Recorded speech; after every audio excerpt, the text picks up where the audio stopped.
When I heard Dame Dash that Jay wouldn't sign off on nothing, Jay wouldn't do this and Jay would that, because he couldn't let a Cameron blow up. He couldn't let an East Coast rapper like Beanie Siegel blow up. Harvey Weinstein, Jeffrey Epstein, Robert Kelly, Sean Combs have one person in common, professionally and privately: Sean Carter. Jay-Z ain't answering the phone? If you just finished watching 50 Cent's Diddy documentary on Netflix, there's one thing that probably hits you right away. Jay-Z is completely missing. Not a single appearance, no photos, no mentions, no old clips, nothing. For someone who had such a widely known and well-documented connection to Diddy, that kind of absence feels strange, almost intentional. And the longer you think about it, the more suspicious it starts to feel. From what's being talked about behind the scenes, this wasn't some editing accident. Multiple industry voices claim that Netflix actually pulled a full section from episode 4 right before release. That segment was allegedly tagged internally as the Jay-Z tapes. Word is, 50 Cent wanted it included, but Netflix ultimately made the call to remove it. Coming out, I know next year is going to be a number 2. Season 2? I just put it on YouTube. I just put it on YouTube. What people are saying now is that this segment wasn't removed for editing or pacing. It was allegedly taken out because federal agencies started showing interest in the material 50 Cent had collected. According to these reports, investigators may be reviewing that information and could be moving toward a larger inquiry involving Jay-Z and the accusations connected to him. Nothing has been officially confirmed, but the timing of the removal is raising a lot of questions. Everybody that is said, and Desiree Perez, all them people got dirt under them, bro. You understand? All them people got dirt on their fingernails. Jay-Z got dirt in his fingernails. You understand? Jay-Z was messing with young girls from our block. Tiring them. I'm putting it out there. You know what I'm saying? I'm picking a side. Desiree, husband, was a former dealer that she turned on a whole cartel. All of them got dirt on them, and 50 got they dirt. You understand? 50 gonna know they dirt, because 50 got investigators, he got people that's in the street. So if they go at him, listen here, I deem him like myself, 10 times the normal man. He gonna do what he gotta do. And the whole thing about it is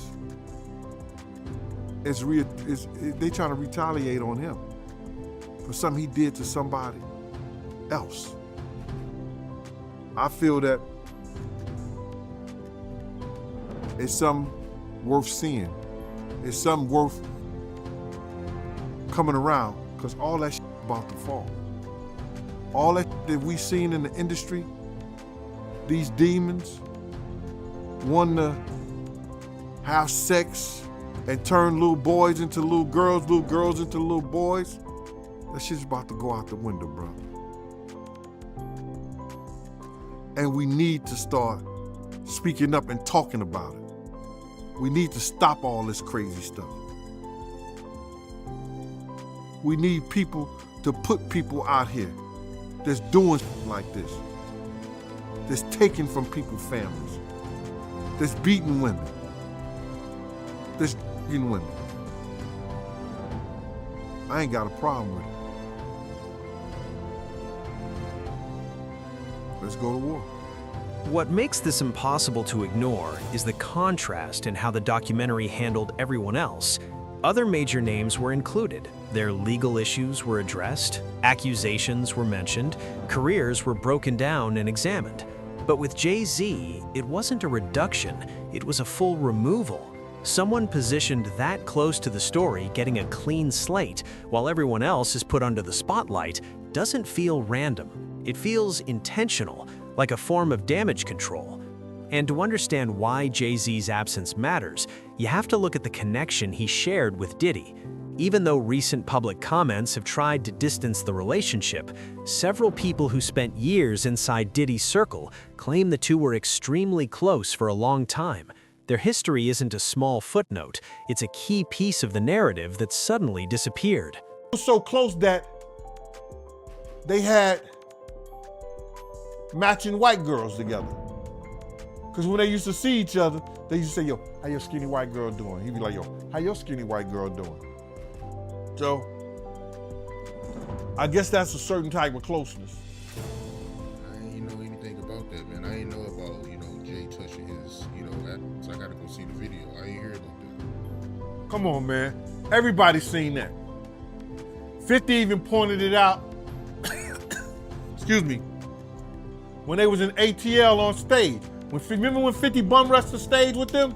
Yeah, I think I recall that. When Puff came on stage, first thing he did was pat Jay-Z on that. But I forgot. That's your favorite rapper. Him and Pockets 1A, 1B. But what's your issue with Jay, man? I didn't know you had an issue with him. I'm never a fan of somebody that I was gonna knock out. And then we was at the, it was me, him, Ashley Kushner, Puff and them. We was all at the Nets game together, and he didn't even remember none of it. And I don't expect him to remember, but I remember. You understand? And he told Puff, he said, yo, Puff, yo, I heard about that Gene right there. That Gene got a mean left. Oh, you said that Gene a knocking out. Then he gonna come up to me and say, man, you look like, man, you a turn the ass up. And I said to himself, I said, yo, no Diddy, pause, whatever. I said, he don't even remember. I was about to knock him the F out. He didn't even remember. He said to me to Laura. That's how these guys are, man. They'll cause situations and cause problems, and then they'll forget what they've done because they're on a whole nother atmosphere. This wasn't just business, and it went beyond music. According to people familiar with their circle, the connection between them was both personal and professional. When the legal pressure around Diddy started to grow, Jay-Z's team released statements downplaying the relationship, suggesting they were never that close to begin with. But former insiders pushed back almost instantly, saying that public version didn't line up with what they witnessed. People who claim to have been there insist the story being told to the public doesn't match what was happening behind closed doors. So come up with Jay, the part with Jay. I go, oh shoot, like to us, black excellence, right? that had to be there. We getting tighter, you know what I'm saying? And united we stand, and ain't nothing else. Black excellence, they're sitting there like, yeah. It's the billionaire brunch. Oh, Like, I hate you, man. unaware of anything going on here. This is the one time I'm gonna be with you this year. Jay-Z is setting Diddy up. He ain't doing shit different. He lined up D-Haven, stole his life and identity. He lined up Big L, stole his life and identity. He lined up Dame Dash, stole his life, identity, and took his love. Lined up R. Kelly. He wants to be the one. And that detail matters, because when federal investigations expand, they rarely focus on a single person. They start looking at networks, who was present, who had awareness, and who stayed quiet. That's when you see people creating distance, changing narratives, and protecting themselves. Some observers now believe Jay-Z may be trying to separate himself before the situation escalates further, worried about what Diddy could potentially reveal if things turn serious. And the camaraderie between the Jigga Man and the Diddler. Okay? These are two people that have been working in concert, collaborating and competing. These are people that have been covering each other's secrets for decades. That's why I say to sit there and to just make Diddy the acceptable monster and not address his greatest collaborator in all of his business dealings is it's a miscarriage of justice. Because what you're doing is you're leaving the other half of this two-headed monster out on the street to still be able to do what they do. While this one looks like he's down. This is a man who pow-powed his own brother and somehow walked away from that instance, got involved in the street trade, and somehow everyone else went to jail except for him. He's been making deals with the government and with the feds for quite some time. If none of this is real, how does the CEO of his record conglomerate Rock Nation, how is she a known federal informant whose background is transferring on multiple levels? Desiree Perez is one of the most despicable human beings to ever walk the face of this earth. And I'm not saying allegedly, I know that about you, man. I know about all your business dealings in Laredo. I know about all your business dealings in Guadalajara. And I know about who you know in Sinaloa. Why is a woman who's had this much engagement with the Mexican cartels running a rap conglomerate? That makes no sense. And she is a chartered government informant.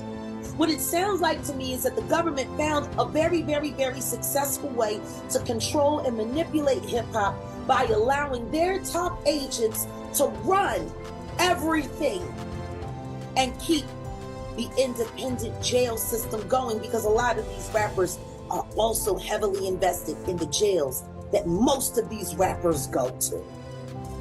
It's a bigger business. You have to show damages to really win defamation as well. Absolutely. Is that just But part of the legal plan? they're not going to do that against me. Because if they do that, then they have to explain how I know what I know. See, the truth is I've had them at check for 2 years. Checkmate is coming, I promise you.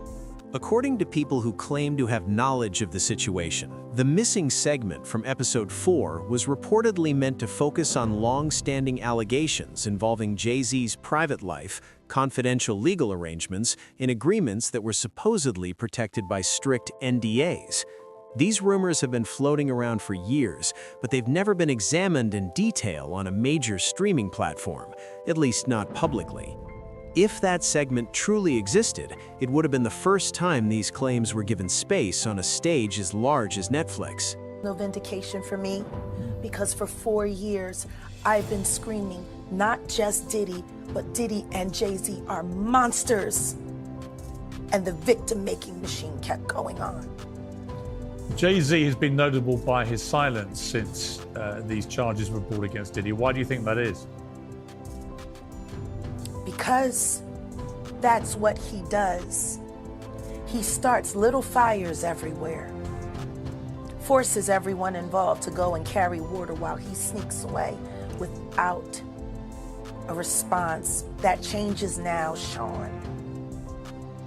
You must respond. You have no choice.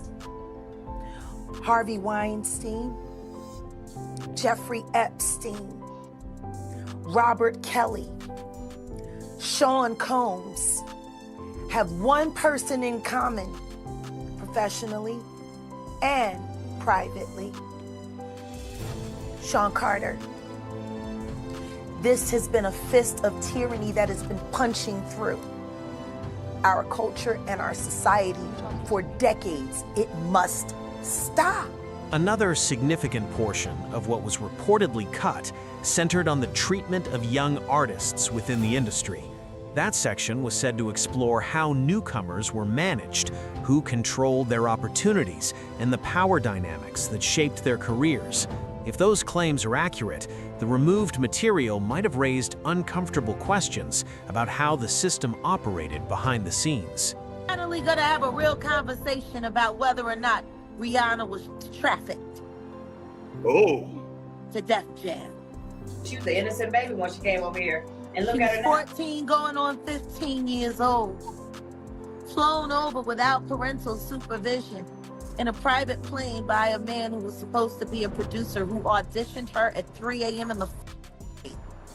in a hotel room, auditioning. at 3 a.m. in the morning, a 14-year-old girl. With no parental consent. With She no just- parental, nobody.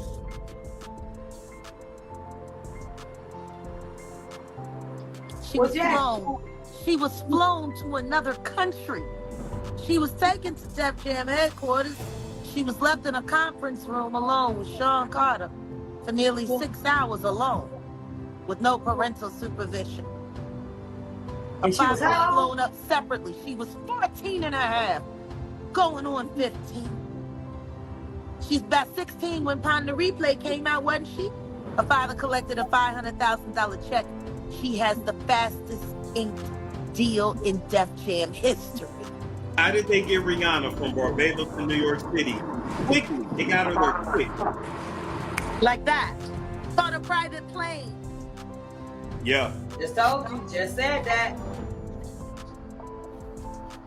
If people knew how many of these girls are transported around on private planes, how they're able to redact, change names on manifests, she wouldn't have needed parental consent or a passport if she got on a private plane on the manifest listed as someone else. They only worry about the body count. They're not checking IDs at the tarmac. They're trusting whoever's bringing them on is doing everything above board. So many girls were transported, models just like... These stories have been circulating for decades, but what's different now is that investigators are reportedly taking a wider look at how power, money, and silence intercept in the industry. And this is where R. Kelly becomes impossible to ignore. For years, the music world was aware of the issues surrounding him.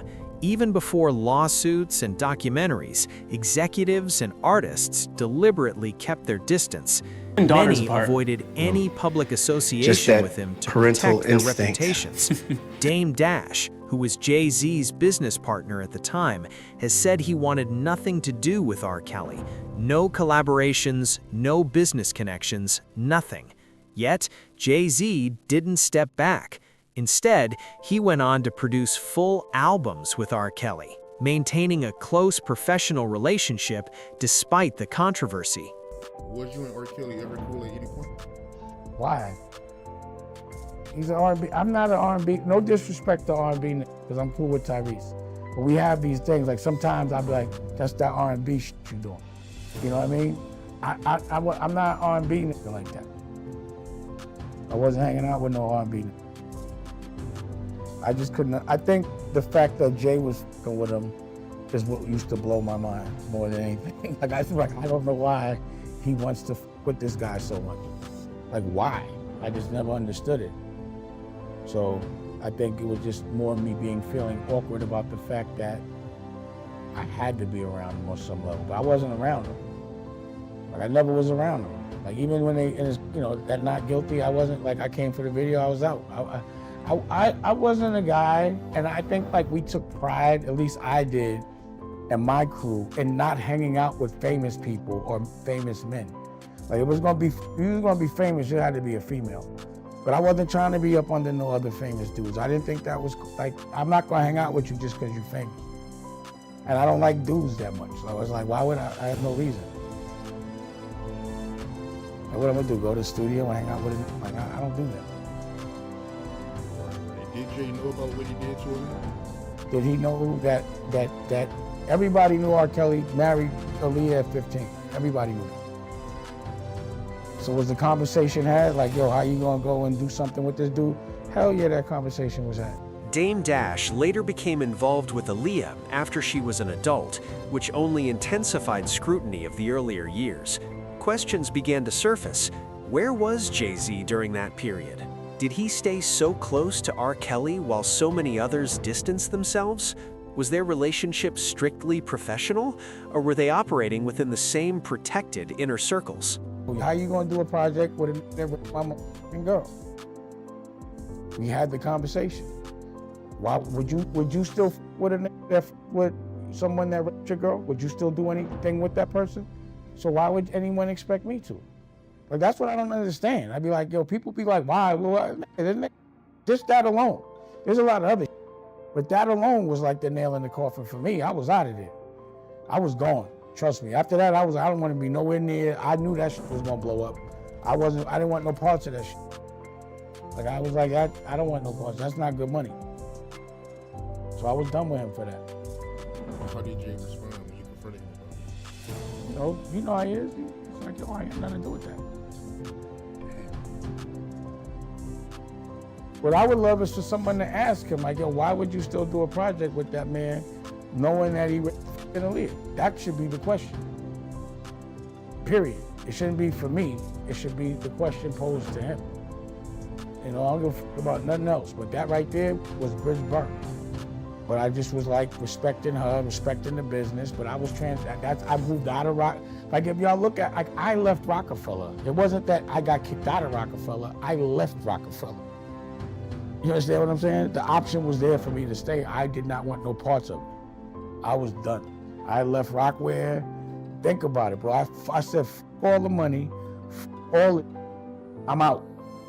Now think about, a lot of men would not have made that choice. But any real man would have to make that choice. I was left no choice. He gave me an offer I could not refuse. And we done. You know what I'm saying? You gonna f with this man, you knew he was my girl, you was in love with her. How could you do that? It's obviously you want me to feel away. Like it wasn't enough money for us to do that, so I was done. This is where Jaguar Wright comes back into the story. Jaguar has been speaking out for years, insisting that once she saw what was really happening behind the scenes in the music industry, particularly around Aaliyah, she couldn't stay silent. She claims she was pressured into signing strict confidentiality agreements and says the industry used fear and intense pressure to control her actions. For Aaliyah Dana Houghton's death to be properly investigated. The official account is that Aaliyah tragically died in a plane crash in 2001. Over time, countless theories have surfaced. Some see it as a devastating accident, while others argue there are lingering questions that remain unanswered. Jaguar Wright, however, has stated that she doesn't view it as a coincidence. She believes there may have been planning involved. A taxi as her team and the flight crew argued nearby about whether or not to take off, and she complained of having a headache. Now, reportedly, a baggage handler nearby said that someone from her entourage gave her a pill. She took the pill, and that right after she fell into a very deep sleep, so deep, in fact, that she was carried onto the airplane still asleep and may not have even been aware that she was on the airplane. Now, we should say we don't know what that pill was. It could have been aspirin. Maybe she was just very tired from a long video shoot. And the baggage handler did say that she took it willingly, but it does reveal some new information about those final moments. After the crash, investigators determined the small plane was carrying about 700 pounds over its limit, and this is important, the center of gravity was too far back in the aircraft. The pilot did not want to make this trip, and he reportedly argued with Aaliyah's team because he thought that it was unsafe. So he did make those calculations, and he did decide that it was unsafe. However, after protracted negotiation, they went through with that flight. Now, we did also learn some new things about this pilot. According to autopsy results, he had both alcohol and cocaine in his system. The pilot did? The pilot did. Whoa. He was not the authorized pilot for that plane, and he had just joined that company a few days prior to that flight, so he was very new with that company. So Jaguar Wright alleges that the deaths of Aaliyah and other popular artists in the music industry is a bigger scheme and something else is behind it. So I'm going to go ahead and roll you guys this clip of everything that Jaguar Wright had to say, and you guys let me know what you guys think about all this in the comments. But Aaliyah, why haven't we demanded more answers? After all this time, everyone is quick to agree that something is rotten in Denmark. Yes.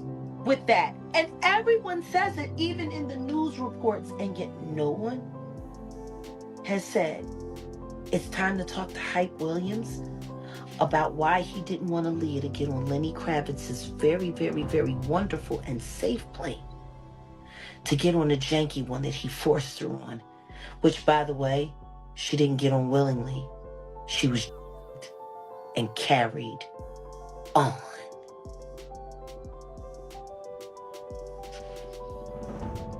Why does no one ask hype? What is clear is that before her passing, Aaliyah was stepping into a new chapter of her life. She was becoming more independent, making her own choices, and increasing the distance between herself and certain figures in the industry. That shift created tension, and it's part of why so many questions still surround that era. Kathy White's story is another example that fuels speculation. Online theories have circulated for years, with some claiming she was connected to powerful people. None of these claims have been proven, but the rumors suggest that certain individuals may have had more to lose than others. Some versions of the story accuse prominent names, while others suggest jealousy, personal conflict, or a need to protect reputations. These are allegations, not established facts. This is where things get complicated. Some believe that if Diddy does possess recordings or sensitive information involving people close to Jay-Z, that could explain why there has never been a complete separation between them. Even with ongoing legal pressure around Diddy, leverage can exist when one person holds damaging material that another cannot risk being exposed. And the conversation doesn't stop with those two.